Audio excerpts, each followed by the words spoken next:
ইলিশ ভাপা। এর জন্য কি কি উপকরণ লাগবে চলুন ঝটাপট দেখে নেওয়া যাক। প্রথমেই আমি নিয়ে নিচ্ছি গোটা সর্ষে, সাদা কালো দুরকম সর্ষেরই ব্যবহার করেছি। এরপর নিয়ে নিচ্ছি পরিমাণ মতন পোস্ত। এবারে গোটা সর্ষে, পোস্ত আর কাঁচা লঙ্কা একসঙ্গে ভালোভাবে বেটে নেব। এখানে আমি 4টে কাঁচা লঙ্কা দিয়েছি, আপনারা আপনাদের স্বাদ অনুযায়ী কাঁচা লঙ্কা দিয়ে দেবেন। সর্ষে, পোস্ত আর কাঁচা লঙ্কা বাটা হয়ে গেছে, দেখুন পেস্টটা কত মিহি বাটা হয়েছে। আর সর্ষে বাটার মধ্যে দিয়ে দিচ্ছি হলুদ গুঁড়ো, স্বাদ অনুযায়ী নুন। নুনটা একটু বেশি পরিমাণেই দিয়েছি কারণ মাছের মধ্যে আমি নুন মাখিয়ে রাখিনি। তারপর দিয়ে দিচ্ছি লঙ্কা গুঁড়ো। এইবার দিয়ে দিচ্ছি সর্ষের তেল। সর্ষের তেলটাকে সর্ষে বাটার সঙ্গে ভালো করে মিশিয়ে নেব।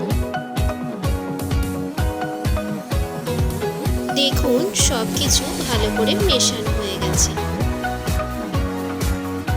এবার আমি একটা স্টিলের টিফিন কৌটো নিয়ে নিয়েছি, এর মধ্যে সর্ষে বাটাটা সম্পূর্ণ দিয়ে দিচ্ছি।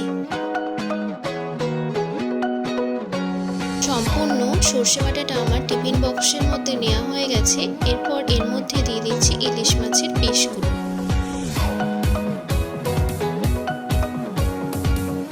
ইলিশ মাছের পিসগুলোকে আমি সর্ষে বাটা দিয়ে 2-3 মিনিটের জন্য ম্যারিনেট করে নেব।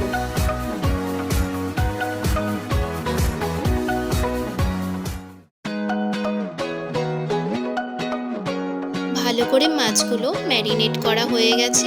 এরপর ওপর থেকে সর্ষের তেল ছড়িয়ে দিচ্ছি। তারপরে দিয়ে দিচ্ছি সাজানোর জন্য কাঁচা লঙ্কা। এইবার আমরা টিফিন বক্সের ঢাকা বন্ধ করে দিচ্ছি। এইবারে গ্যাসের উপর একটা পাত্র বসিয়ে দিয়েছি, তার মধ্যে একটা স্ট্যান্ড দিয়ে সামান্য পরিমাণ জল দিয়ে ঢাকা দিয়ে জলটাকে গরম হতে দেবো।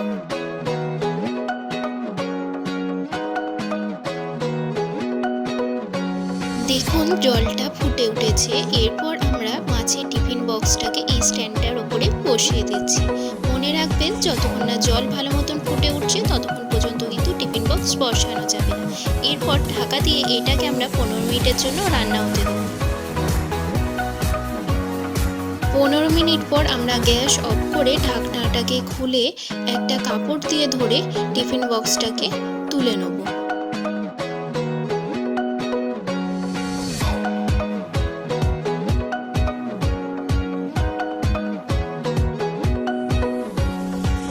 দেখুন আমাদের ইলিশ ভাপা কিন্তু তৈরি হয়ে গেছে।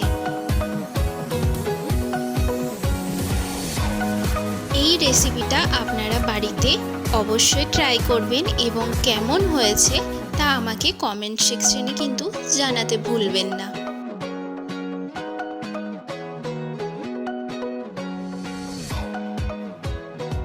ভিডিওটা ভালো লাগলে একটা লাইক করে দেবেন, চ্যানেলটা সাবস্ক্রাইব করে দেবেন। সবাই ভালো থাকবেন, সুস্থ থাকবেন। আজকের মতন টাটা।